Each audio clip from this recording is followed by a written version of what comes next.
Terminal bus yang dulunya dikenal sebagai pusat keramaian kini berubah menjadi tempat penuh ketegangan. Hiruk-pikuk suara klakson dan tawa pedagang kaki lima yang biasanya meramaikan suasana, kini berganti dengan wajah-wajah pucat yang menahan cemas. Udara terasa berat, seakan setiap orang harus berhati-hati dengan setiap langkahnya.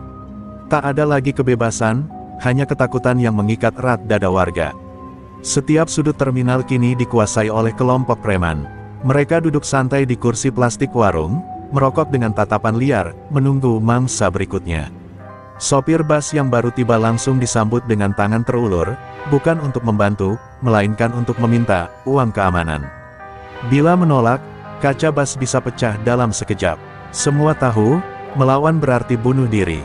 Di deretan kios kecil, seorang bapak penjual rokok gemetar ketika melihat preman mendekat. Tangannya bergetar saat menyerahkan uang recehan hasil dagangannya.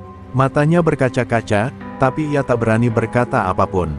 Pedagang lain hanya bisa menunduk, berpura-pura sibuk, padahal hati mereka menangis. Semua orang di terminal hidup dalam lingkaran teror yang tak ada ujungnya. Pemandangan lebih pilu terlihat ketika seorang ibu penjual nasi pecel dipalak dengan kasar. Dagangannya ditendang hingga berserakan ke lantai. Anak kecil yang duduk di sampingnya menangis ketakutan, memeluk erat sang ibu. Tapi preman-preman itu hanya tertawa puas, seolah penderitaan orang kecil adalah hiburan yang mereka tunggu-tunggu setiap hari. Suasana terminal semakin menegangkan saat sore menjelang. Biasanya, pada jam itu suara tawa penumpang yang menunggu bus terdengar riuh. Namun kini, yang terdengar hanyalah teriakan preman dan suara langkah tergesa warga yang mencoba pergi secepat mungkin. Terminal yang dulu menjadi nadi kehidupan kota, kini lebih mirip penjara terbuka. Beberapa sopir bus mencoba mengadu ke pihak berwenang. Namun jawabannya selalu sama, kami tidak bisa berbuat banyak. Semua tahu, para preman punya jaringan kuat, bahkan beberapa aparat diduga sudah masuk dalam kantong mereka. Warga hanya bisa menahan amarah dalam diam, meski air mata terus menetes melihat tempat yang dulu mereka cintai hancur perlahan. Di tengah kegelapan itu, bisikan-bisikan kecil terdengar di kalangan warga. Mereka membicarakan masa lalu, tentang bagaimana terminal ini pernah punya sosok yang disegani semua orang, seorang pelaut yang dulu sering singgah membawa cerita keberanian. Namun itu hanya masa lalu, kini yang tersisa hanyalah rasa takut dan putus asa. Malam tiba, lampu-lampu terminal berkelip redup, mencerminkan nasib warga yang muram. Preman-preman terus bersiul, menertawakan penderitaan orang-orang kecil. Terminal yang dulu menjadi kebanggaan kota, kini hanyalah panggung keserakahan dan air mata. Warga hanya bisa berharap, suatu hari ada yang berani berdiri melawan. Pagi itu, terminal kembali dipenuhi dengan pemandangan yang menyayat hati. Seorang ibu tua yang menjual gorengan didatangi dua preman bertubuh besar. Dengan kasar, mereka meraih keranjang gorengannya, mengambil sesuka hati tanpa membayar sepeser pun. Sang ibu mencoba memohon, suaranya bergetar, "Nak, jangan semua diambil, ini buat makan cucuku di rumah." Namun yang ia dapat hanyalah tawa menghina dan dorongan keras hingga tubuhnya terhuyung. Air mata mengalir di pipinya, sementara gorengan yang ia pertahankan jatuh berserakan di tanah, diinjak-injak oleh sepatu preman.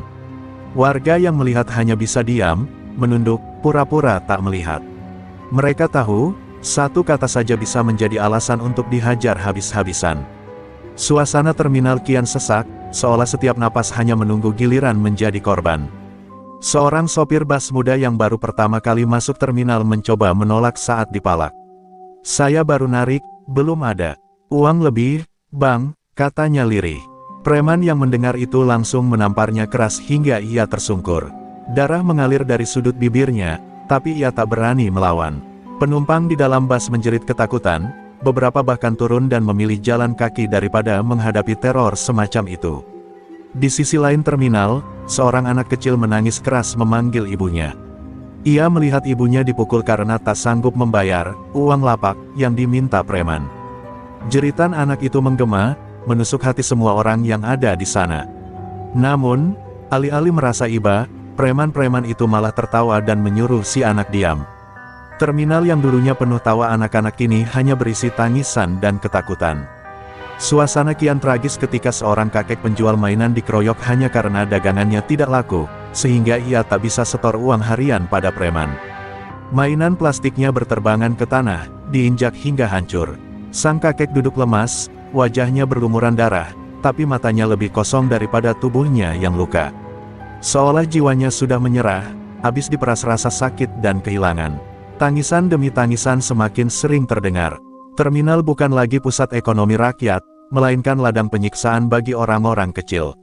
Setiap jeritan menjadi saksi betapa dalamnya luka yang ditorehkan para preman. Namun, entah kenapa, tak satu pun keberanian muncul untuk melawan.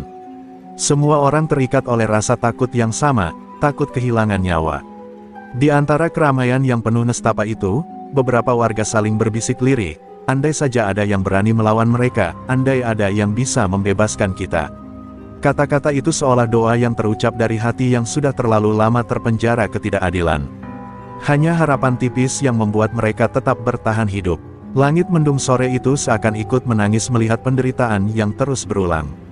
Terminal yang dahulu menjadi nadi kehidupan kota, kini berubah menjadi panggung jeritan dan air mata. Warga masih tak tahu bahwa takdir sedang bergerak. Bahwa di balik awan gelap, seseorang sedang dalam perjalanan menuju terminal ini, seseorang yang akan mengubah segalanya. Sore itu, hujan rintik mulai turun, menambah kelam suasana terminal yang sudah mencekam. Warga masih diliputi tangisan dan ketakutan, ketika sebuah bas antar kota berhenti perlahan di tepi peron. Dari pintu bas yang berderit, turunlah seorang pria parubaya dengan pakaian lusuh, membawa tas kain yang sudah pudar warnanya. Dialah Tejo, seorang pelaut yang lama merantau, kini kembali menginjak tanah kelahirannya. Langkah Tejo tenang namun matanya tajam. Ia memandang sekeliling terminal, mencoba mengingat kembali wajah tempat yang dulu penuh kenangan. Dahulu, di sini ia sering duduk sambil minum kopi bersama adiknya sebelum berlayar. Kini, yang ia lihat hanyalah wajah-wajah ketakutan, pedagang yang menangis, sopir yang lebam, dan preman-preman yang tertawa kejam. Hatinya tercekat, seakan ada luka lama yang tiba-tiba terbuka kembali. Seorang ibu penjual pecel yang mengenalnya berteriak lirih, "Tejo, benarkah itu kamu?" Suaranya bergetar di antara isak tangis. Tejo menoleh, tersenyum tipis, lalu mengangguk. Namun senyumnya segera pudar ketika ia melihat tangan si ibu gemetar menahan sakit setelah ditampar preman. Tanpa bertanya banyak, Tejo tahu sesuatu yang sangat salah telah menguasai terminal ini. Tak butuh lama, sorot mata preman-preman pun jatuh pada sosok asing itu. Mereka mendekat, merokok sambil berjalan congkak. Salah satu dari mereka menepuk bahu Tejo dengan kasar, "Heh, orang tua. Kalau mau aman di sini, setor dulu uang. Jangan sok suci." Suasana terminal menegang, semua mata tertuju pada Tejo. Tejo hanya berdiri diam, tidak membalas, tidak juga menunduk. Ia memandang preman itu dengan tatapan yang membuat bulu kuduk warga merinding. Tatapan yang dalam, dingin, tapi penuh rahasia seolah menyimpan badai di balik ketenangan. Preman itu sempat ragu, tapi gengsinya membuatnya tetap menantang. Warga menahan napas. Mereka sudah terbiasa melihat setiap orang pasrah ketika dipalak, tapi kali ini berbeda. Entah kenapa, dari sikap tenang Tejo, mereka merasa ada sesuatu yang besar akan terjadi. Beberapa sopir bahkan berbisik, "Siapa dia? Kok berani sekali tidak gentar di depan mereka?" Tejo akhirnya membuka mulut. Suaranya pelan namun berat, "Terminal ini, dulu tempat orang mencari nafkah dengan tenang. Kini berubah jadi neraka. Kalian pikir kalian berkuasa di sini?" Kalimat itu menggema di telinga semua orang. Para preman tertawa mengejek, tapi di balik tawa mereka tersimpan rasa gelisah yang tak bisa dijelaskan. Langkah kecil Tejo di tanah becek terminal itu mungkin terlihat sederhana. Namun bagi warga yang menyaksikan, itulah langkah pertama menuju perubahan besar. Mereka belum tahu siapa sebenarnya pria parubaya itu. Yang mereka tahu, ada sesuatu dalam sorot matanya yang membuat harapan kecil kembali menyala. Tatapan dingin Tejo kepada para preman itu tak lepas begitu saja. Ada api yang mulai membakar hatinya. Saat ia melihat seorang anak kecil menangis di sudut terminal, kenangan lama mendadak menghantam pikirannya. Ia teringat pada adiknya, Rendra, yang dulu pernah menjadi korban kekejaman preman di terminal yang sama. Luka itu sudah lama ia kubur, tapi kini kembali menganga, seolah baru terjadi kemarin. Dulu, Rendra hanyalah seorang remaja polos yang membantu orang tua berjualan di terminal. Suatu malam, ia dipalak oleh sekelompok preman karena menolak membayar uang lapak. Rendra dipukuli habis-habisan hingga tubuhnya remuk. Sejak itu, Rendra hidup dengan tubuh cacat, tak lagi bisa berjalan normal. Tejo yang saat itu sedang berlayar jauh hanya bisa menerima kabar buruk itu lewat surat. Hatinya hancur, namun ia tak bisa pulang untuk membela adiknya. Kini, bertahun-tahun kemudian, Tejo berdiri tepat di tempat yang sama. Tempat di mana adiknya dulu menangis kesakitan. Ia menatap lantai terminal yang basah oleh hujan, tapi di benaknya ia melihat darah masa lalu yang tumpah di sana. Napasnya berat, dadanya bergemuruh. Amarah bercampur rasa bersalah, karena ia merasa terlambat melindungi keluarganya dulu. Warga di sekitarnya melihat Tejo yang tiba-tiba terdiam lama, menatap kosong dengan rahang mengeras. Mereka tidak tahu, dalam diri pria itu sedang bergejolak badai dendam yang sudah terlalu lama ia simpan. Setiap jeritan pedagang, setiap tangisan anak-anak, baginya adalah gema dari suara adiknya dulu yang meminta pertolongan. Terminal ini, tidak boleh lagi jadi kuburan hidup bagi orang-orang kecil, gumam Tejo pelan, tapi penuh keyakinan. Suaranya lirih, hanya terdengar oleh ibu penjual pecel di sampingnya. Sang ibu menatapnya dengan mata penuh air, seolah baru melihat cahaya di tengah kegelapan. Ia menggenggam tangan Tejo, berharap pria itu benar-benar bisa membawa perubahan. Sementara itu, para preman masih berkoar, menertawakan ketegangan yang mereka ciptakan. Bagi mereka, Tejo hanyalah orang tua lusuh yang mungkin akan menyerah seperti yang lain. Mereka tidak tahu bahwa yang mereka hadapi bukan sembarang orang, melainkan seorang pelaut yang telah ditempa ombak dan badai, seorang lelaki yang menyimpan dendam lama yang tak akan padam sebelum terbalas. Di dalam hati Tejo, sebuah janji baru lahir. Ia bertekad, tak akan membiarkan apa yang menimpa Rendra terjadi pada orang lain. Tak peduli seberapa kuat geng preman itu, tak peduli seberapa dalam cengkeraman mereka di terminal, Tejo siap melawan. Baginya, ini bukan hanya soal terminal, tapi soal harga diri, soal luka keluarga, soal nyawa yang dirampas dengan kejam. Langkah-langkah kecilnya di tanah becek terminal kini terasa berat, bukan karena tubuhnya yang renta, melainkan karena beban dendam yang ia pikul. Namun, di balik itu, ada kekuatan besar yang siap meledak kapan saja. Tejo tahu, waktunya belum tiba. Tapi cepat atau lambat, darah yang tertahan ini akan tumpah, dan para preman akan merasakan badai yang sesungguhnya. Preman-preman yang berdiri di depan Tejo semakin congkak. Mereka saling bersiul, tertawa keras, dan melontarkan kata-kata kasar, seolah kehadiran Tejo hanyalah bahan hiburan baru di terminal. Heh, orang tua, lihat penampilanmu. Pakai baju lusuh, bawa tas jelek, kayak pengemis. Mau sok jadi pahlawan, iya. Ejek salah satu dari mereka sambil menepuk-nepuk pipi Tejo dengan arogan. Warga yang melihat hanya bisa menahan napas. Sebagian merasa iba pada Tejo, karena mereka yakin lelaki itu akan bernasib sama seperti korban lain, dipukul, dihajar, lalu dipaksa membayar uang keamanan. Namun, ada juga yang melihat sesuatu berbeda pada wajah Tejo. Tatapannya tak sama seperti orang lain yang biasanya ketakutan. Ia tetap tenang, bahkan ketika dicaci maki. Sudahlah, Pak, jangan dilawan mereka. Bapak bisa celaka, bisik seorang sopir bas muda yang berdiri tak jauh. Namun Tejo hanya menoleh sekilas, memberikan senyum tipis yang justru menambah penasaran. Wajahnya memang tua, tubuhnya tak sekuat dulu, tapi aura yang terpancar dari matanya begitu tajam, seperti mata elang yang mengintai mangsa. Para preman semakin berani. Salah satu dari mereka mendorong Tejo hingga hampir terjatuh. Mana uangmu, tua? Kalau nggak ada, ya jangan sok jalan-jalan di terminal ini, teriaknya. Tawa mereka pecah lagi, menggema di seluruh terminal, menambah perih di hati warga yang menonton tanpa bisa berbuat apa-apa. Namun yang mengejutkan, Tejo sama sekali tidak menunjukkan rasa takut. Ia berdiri kembali dengan perlahan, merapikan bajunya yang lusuh, lalu menatap lurus ke arah para preman. Kalian kira kekuasaan kalian abadi? Kalian pikir orang-orang kecil ini tidak punya doa? Percaya sama aku, suatu hari doa mereka akan menenggelamkan kalian, ucapnya dengan suara berat yang membuat suasana mendadak hening. Preman-preman itu terdiam sesaat, lalu meledak tertawa lagi. Dengar tuh, orang tua sok bijak, hahaha. Salah satu dari mereka bahkan meludah ke dekat kaki Tejo. Mereka sama sekali tak menyadari, bahwa kalimat sederhana itu lahir dari hati seorang pria yang telah mengarungi samudera, menghadapi badai, dan menyimpan dendam lama yang siap meledak. Warga yang mendengar ucapan Tejo mulai berbisik-bisik. Ada harapan kecil yang muncul. Mereka tahu kata-kata itu bukan omong kosong belaka. Ada wibawa terselubung di balik kesederhanaannya. Beberapa pedagang mulai menatap Tejo dengan mata yang berbinar, meski ketakutan masih menahan langkah mereka. Bagi para preman, Tejo hanyalah sosok tua yang tidak berdaya.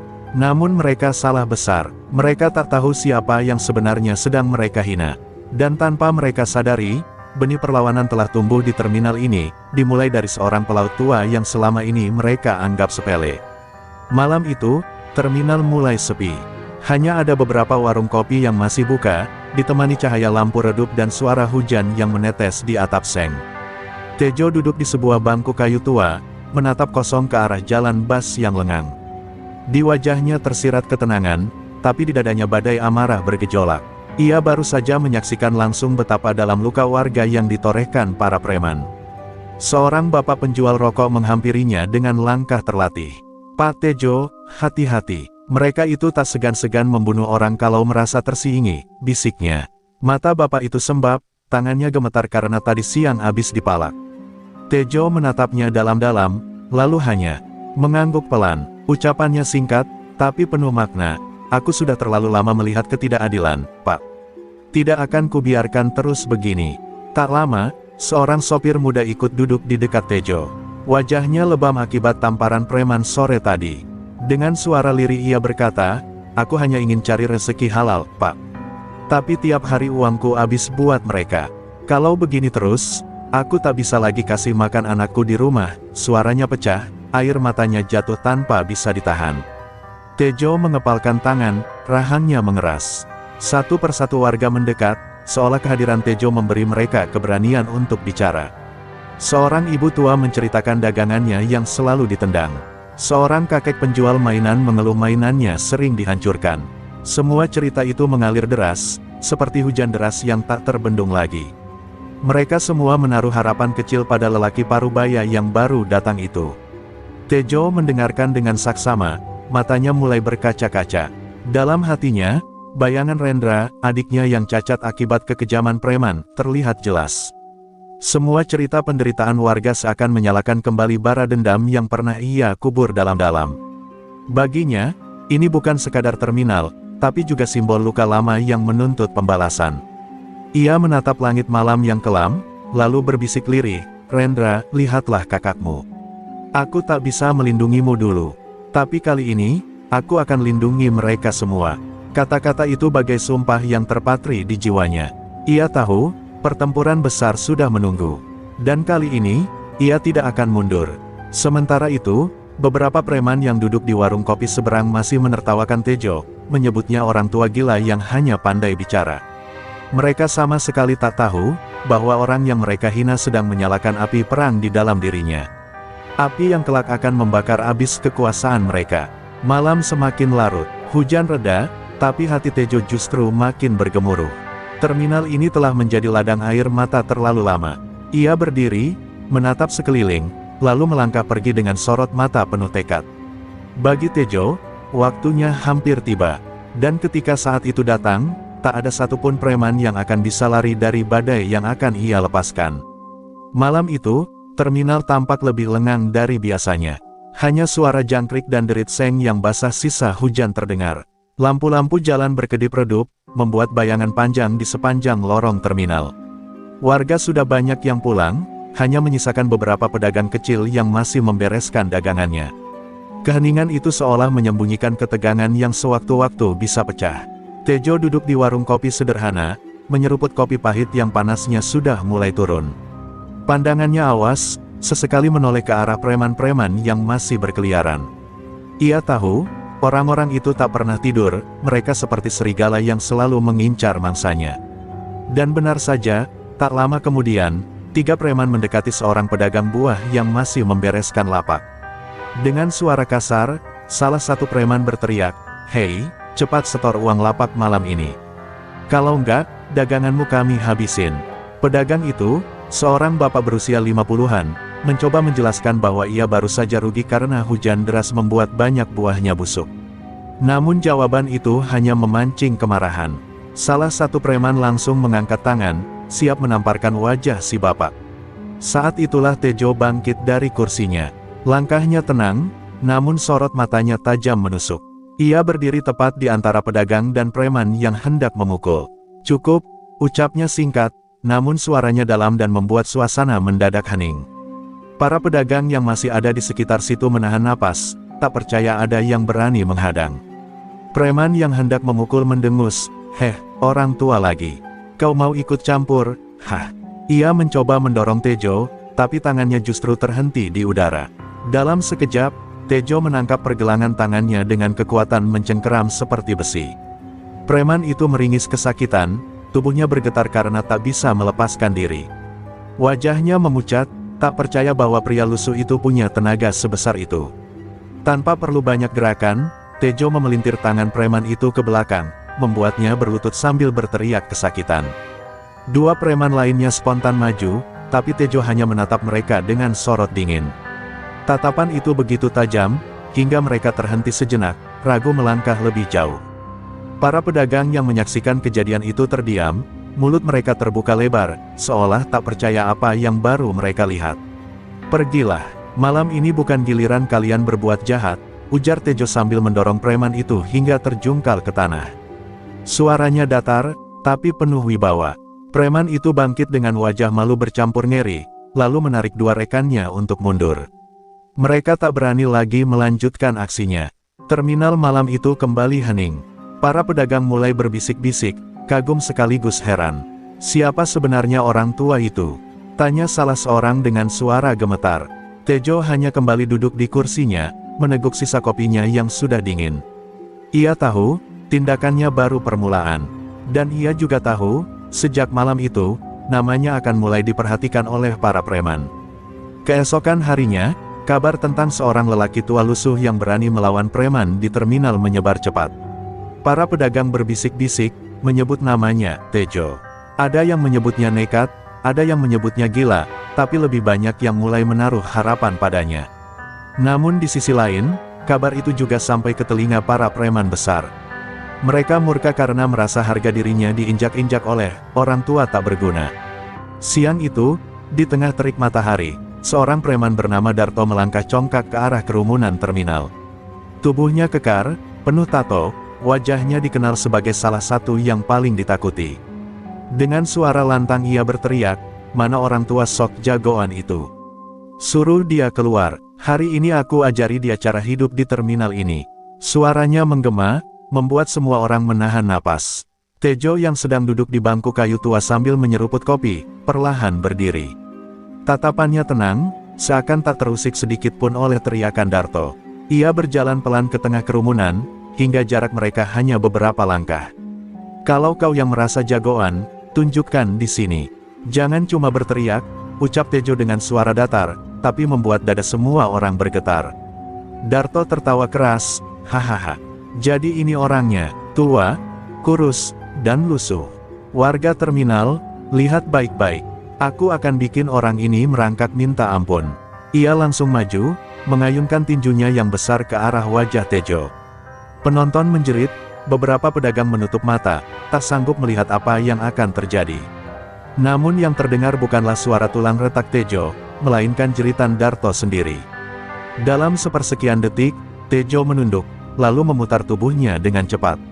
Tangannya menangkap pergelangan Darto dan melipatnya ke belakang dengan kekuatan yang mengejutkan. Darto terpekik, tubuh kekarnya berlutut di hadapan Tejo. Warga terperangah, tak percaya pria tua itu bisa bergerak secepat kilat. "Jangan sombong dengan ototmu," bisik Tejo tepat di telinga Darto, suaranya dingin bagai angin laut di malam hari. Kekuatan sejati ada pada kendali, bukan pada amarah. Ia mendorong tubuh Darto hingga terhempas ke tanah berdebu. Preman kekar itu berguling, mencoba bangkit, tapi tubuhnya gemetar tak mampu melawan. Kerumunan warga yang tadinya takut, kini bergemuruh. Ada yang bersorak, ada yang menangis lega. Mereka baru saja menyaksikan sesuatu yang mustahil, seorang preman ganas dipermalukan oleh seorang lelaki tua. Namun di sisi lain, beberapa preman lain yang menonton menggertakkan gigi, jelas tidak terima. Tejo berdiri tegak di tengah kerumunan, wajahnya tetap tenang tanpa senyum. Ia tahu, ini baru awal. Pertarungan yang lebih besar sedang menunggu. Tapi satu hal pasti, hari itu, warga terminal untuk pertama kalinya kembali merasakan harapan, setelah sekian lama hidup dalam ketakutan. Malam itu suasana terminal kembali mencekam. Kekalahan Darto di tangan Tejo bukan hanya menjadi bahan pembicaraan warga, tapi juga tamparan keras bagi geng preman yang selama ini berkuasa. Bagi mereka, ini bukan sekadar masalah gengsi, tapi ancaman besar terhadap dominasi yang sudah mereka bangun bertahun-tahun. Di sebuah warung remang-remang, para preman berkumpul. Wajah mereka tegang, asap rokok memenuhi udara, dan kepala mereka, Bram, menatap tajam ke arah anak buahnya. Besok, atau bahkan malam ini, orang tua itu harus diberi pelajaran. Kalau tidak, kita yang akan terlihat lemah, katanya dengan suara penuh amarah. Tak butuh waktu lama, rencana gelap pun disusun. 4 orang preman pilihan Bram ditugaskan untuk mendatangi kontrakan kecil tempat Tejo tinggal. Mereka membawa balok kayu, rantai, dan parang yang disembunyikan di balik jaket. Langkah kaki mereka bergema di jalanan sepi, diiringi aroma malam yang menusuk. Warga sekitar hanya bisa mengintip dari balik jendela, tak ada yang berani keluar. Semua tahu, malam itu ada darah yang mungkin akan tertumpah. Di dalam kontrakannya, Tejo duduk tenang di kursi reyotnya. Di tangannya ada sebatang rokok yang separuh terbakar. Tatapannya kosong menembus jendela kecil, seakan ia sudah tahu apa yang akan datang. Lautan pengalaman keras di masa lalu membuat nalurinya tajam. Begitu suara langkah mendekat, senyum tipis tersungging di bibirnya. Akhirnya datang juga, gumamnya lirih. Pintu kayu tua kontrakan itu digedor keras. "Hei, orang tua, keluar kau kalau berani," teriak salah seorang preman dari luar. Tak ada jawaban, yang terdengar hanya derit angin malam menembus sela-sela dinding bambu. Preman lain segera menendang pintu itu hingga terlepas dari engselnya. Mereka masuk dengan langkah garang, mata mereka liar mencari Tejo. Tiba-tiba, dari sudut gelap ruangan, Tejo muncul. Tubuhnya tegak, wajahnya dingin, dan matanya menyala penuh wibawa. "Jangan terlalu ribut, tetangga bisa terganggu," ucapnya tenang. Suara itu membuat para preman tertegun sejenak. Namun hanya sesaat, dengan teriakan garang, salah satu dari mereka mengayunkan balok ke arah Tejo. Gerakan itu justru menjadi awal kehancuran mereka. Tejo bergerak cepat, menangkis balok itu dengan lengan kiri, lalu menghantam ulu hati si preman dengan kepalan tangan kanan. Preman itu terhuyung, terjatuh, dan mengerang kesakitan. 2 lainnya langsung maju dengan rantai dan parang. Tapi Tejo memutar tubuhnya, menendang salah satunya hingga terpental menabrak dinding, sementara tangan kirinya menangkap rantai yang diayunkan, lalu menarik keras hingga lawannya terjerembab ke lantai. Hanya dalam hitungan detik, 4 preman itu terkapar di lantai kontrakan. Nafas mereka tersengal, tubuh penuh luka, dan mata mereka menyimpan rasa takut yang tak mampu disembunyikan. Tejo berdiri di tengah ruangan, menatap mereka dengan sorot tajam. "Sampaikan pada Bram," katanya dengan suara dingin, "aku sudah kembali. Terminal ini bukan milik kalian. Kalau kalian masih berani, datanglah dengan semua pasukanmu." Malam itu menjadi awal teror balik bagi para preman. Alih-alih menakut-nakuti Tejo, mereka justru membawa pulang kabar menakutkan. Orang tua yang mereka anggap remeh ternyata ibarat badai laut, tak bisa dibendung. Dan kabar itu, sekali lagi, menyebar cepat ke seluruh penjuru terminal, membuat api pemberontakan warga semakin menyala. Pasar malam di dekat terminal hari itu ramai luar biasa. Lampu warna-warni berkelip, suara musik dangdut bercampur dengan teriakan pedagang, dan anak-anak berlarian riang mengejar balon. Namun di balik keriuhan itu, ada aroma tegang yang tak tercium orang biasa. Bram sudah menyiapkan belasan anak buahnya, menyebar di antara kerumunan, matanya tajam mengintai. Malam itu mereka berniat menghabisi Tejo, sekaligus mempermalukannya di depan warga. Tejo berjalan perlahan di lorong pasar, langkahnya tenang meski sudah menyadari jebakan yang dipasang. Tatapannya menelusuri wajah-wajah asing yang mencurigakan. Mereka memilih tempat ramai untuk memaksaku tunduk, gumamnya dalam hati. Tapi alih-alih gentar, justru ada semacam bara kecil yang menyala di dalam dadanya. Malam ini, ia siap menunjukkan siapa dirinya yang sebenarnya. Tiba-tiba, seorang preman besar menghadang jalannya.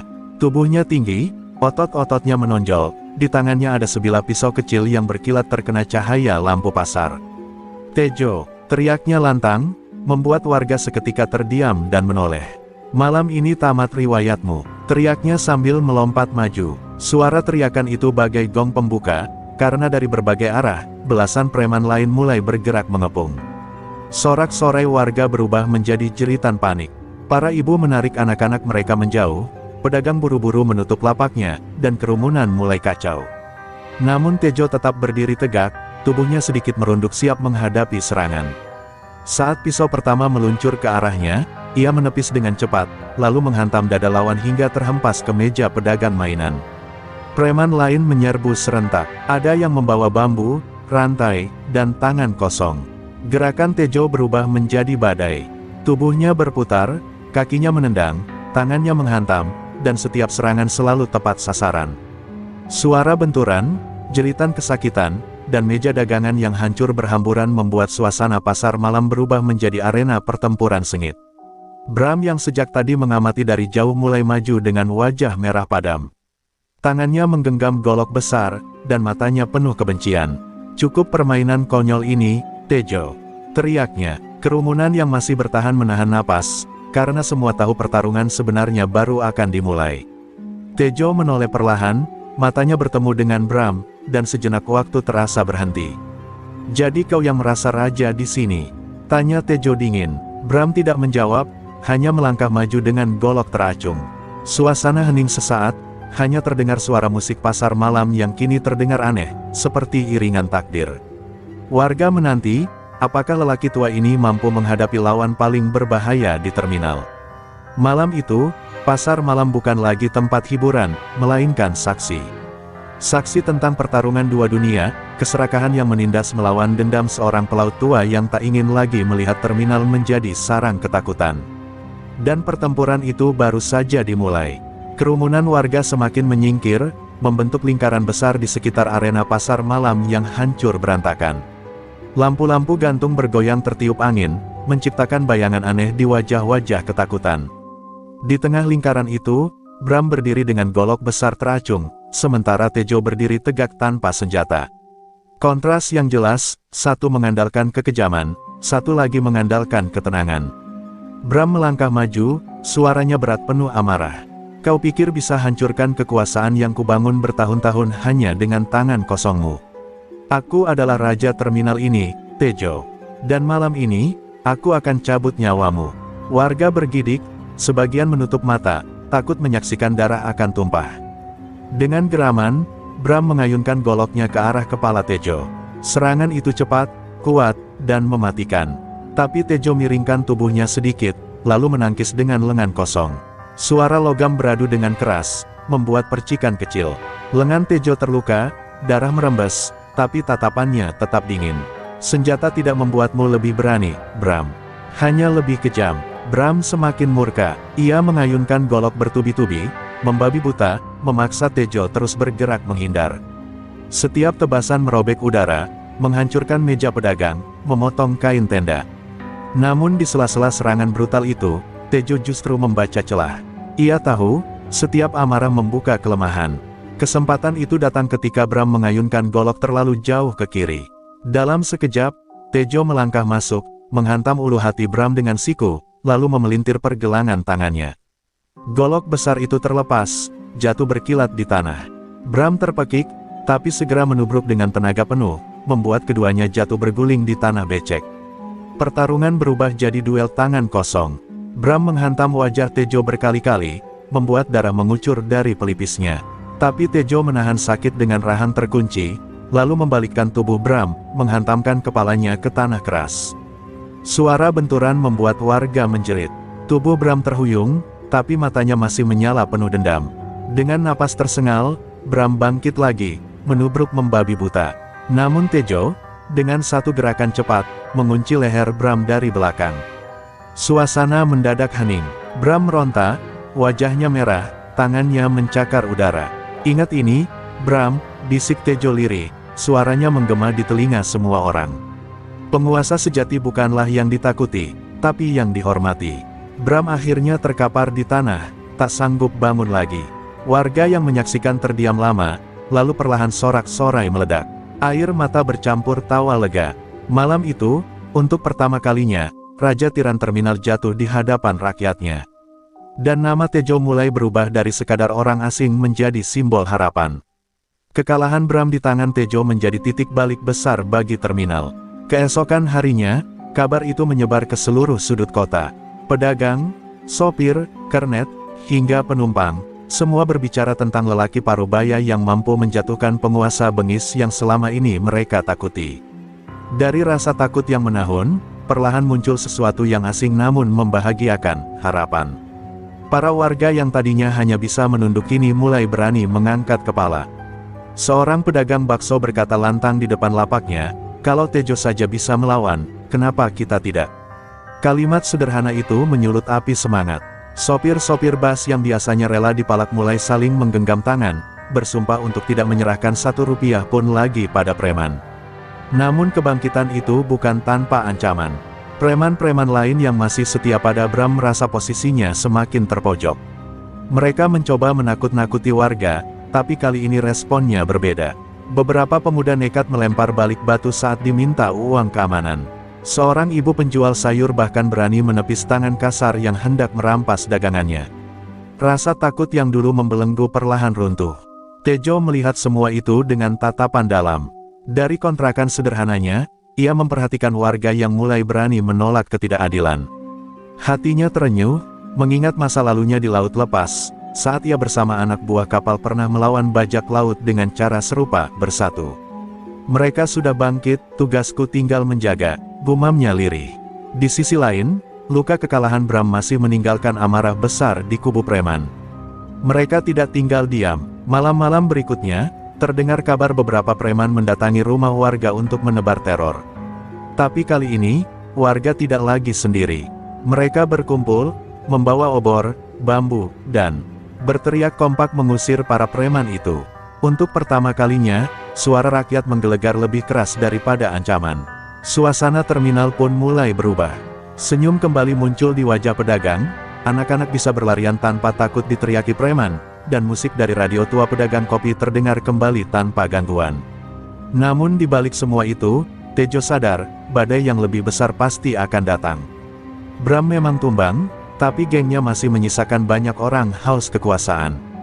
Di malam yang tenang, beberapa warga mendatangi kontrakan Tejo membawa makanan sebagai tanda terima kasih. Seorang ibu meneteskan air mata sambil berkata, "Kami sudah lama menunggu seseorang yang berani melawan, Pak Tejo. Tanpa Anda, kami mungkin masih jadi budak ketakutan." Tejo hanya menunduk, menahan haru, meski di dalam dadanya terpatri tekad lebih kuat dari sebelumnya. Terminal kini seperti kapal yang baru saja keluar dari badai. Tenang, tapi penuh kewaspadaan. Dan semua orang tahu, kapten yang menjaga agar kapal ini tidak karam lagi adalah Tejo, si pelaut parubaya yang dendamnya kini berubah menjadi pengabdian. Namun mereka juga sadar, lautan masih luas, dan gelombang besar pasti akan datang kembali. Ketenangan terminal ternyata tak bertahan lama. Kekalahan Bram memang membuat warga berani, tapi bagi para preman yang tersisa, itu adalah penghinaan besar yang tak bisa mereka telan begitu saja. Malam-malam berikutnya, mereka berkumpul di sebuah gudang kosong, dipimpin oleh seorang preman licik bernama Riko. "Kalau kita biarkan, besok-besok kita yang jadi kuli warga. Tejo harus dilenyapkan, sekarang juga," serunya, disambut sorakan murka puluhan anak buahnya. Riko berbeda dengan Bram. Kalau Bram mengandalkan otot dan teror terang-terangan, Riko lebih licik. Ia tahu langsung menyerang Tejo akan sulit, maka ia memilih jalan lain, menyerang warga agar kepercayaan mereka pada Tejo runtuh. Buat mereka takut lagi, hancurkan dagangan mereka, ancam keluarganya.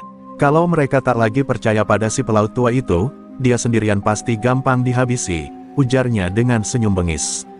Esoknya, teror kembali melanda. Lapak sayur milik Bu Marni dirusak, keranjang buah dibuang ke selokan. Seorang kernet bas dipukuli hingga babak belur karena berani menolak bayar uang keamanan. Anak-anak berlari pulang dengan tangis ketika melihat segerombolan preman merusak lampu pasar malam. Suasana yang sempat damai kembali dipenuhi ketakutan. Warga pun mulai resah. Di warung kopi, bisik-bisik terdengar, "Apa Tejo benar-benar bisa melindungi kita?" Mereka makin banyak, makin ganas. Beberapa bahkan mulai ragu untuk melawan lagi. Api keberanian yang sempat menyala, kini diuji oleh teror yang tak kunjung berhenti. Tejo yang mendengar kabar itu hanya terdiam, wajahnya tegang. Ia tahu ini bukan sekadar perlawanan fisik, tapi perang mental. Malam itu, Tejo berjalan keliling terminal. Ia melihat sisa-sisa lapak yang hancur, wajah anak-anak yang ketakutan, dan pedagang yang menutup lebih cepat dari biasanya. Hatinya perih, seperti teriris. Mereka sengaja menyerang yang lemah, sama seperti bajak laut pengecut di laut dulu. Gumamnya, ingat masa lalunya ketika anak buah kapal disandera agar ia menyerah. Namun, alih-alih gentar, amarah Tejo berubah menjadi tekad. Ia mengumpulkan beberapa warga yang masih berani, mengajak mereka duduk di warung sederhana. Kalian sudah lihat, mereka hanya berani menyerang kalian, bukan saya. Itu karena mereka tahu, bersama-sama kita bisa mengalahkan mereka. Kalau kalian mundur sekarang, terminal ini akan kembali jadi neraka. Tapi kalau kita maju, mereka yang akan lari, ucapnya, suaranya bergetar penuh keyakinan. Kata-kata Tejo bagai api yang membakar kembali semangat warga. Mata-mata yang tadinya redup mulai menyala lagi. Seorang pemuda, mengepalkan tangan, kami tidak akan biarkan mereka menguasai lagi, Pak Tejo. Katakan saja, apa yang harus kami lakukan? Suasana berubah, dari putus asa menjadi tekad untuk melawan. Di kejauhan, Riko dan anak buahnya terus mengintai, tak sadar bahwa yang mereka bangkitkan bukan hanya rasa takut, melainkan keberanian baru yang jauh lebih berbahaya. Tejo tahu, badai besar sedang datang. Tapi kali ini, ia tidak lagi sendirian. Terminal sudah punya awak kapal yang siap bertarung bersamanya. Hari itu terminal bus berubah wajah. Bukan lagi sekadar tempat perhentian kendaraan, melainkan medan perang yang sesungguhnya. Matahari baru saja terbenam ketika suara teriakan preman bergema dari ujung jalan.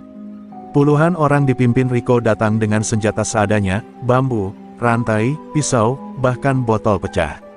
Wajah mereka garang, sorot matanya penuh dendam. Hari ini Tejo tamat, dan warga akan kembali jadi budak kami. Teriak Riko dengan tawa bengis. Namun yang mereka hadapi tidak lagi warga yang ketakutan. Di tengah terminal, puluhan pedagang, sopir, dan pemuda berdiri berderet bersama Tejo. Ada yang membawa bambu, ada yang menggenggam batu, bahkan ibu-ibu menggenggam sapu dan wajan.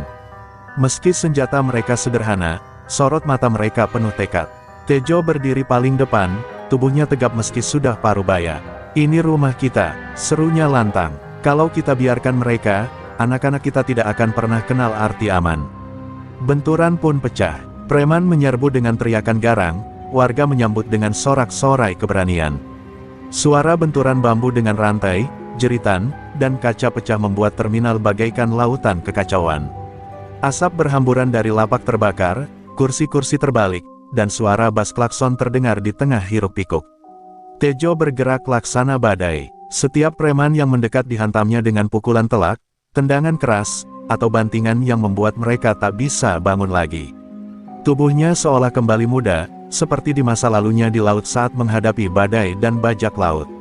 Warga yang melihatnya makin bersemangat, mereka ikut menerjang tanpa ragu, membuat jumlah yang tadinya timpang kini terasa seimbang.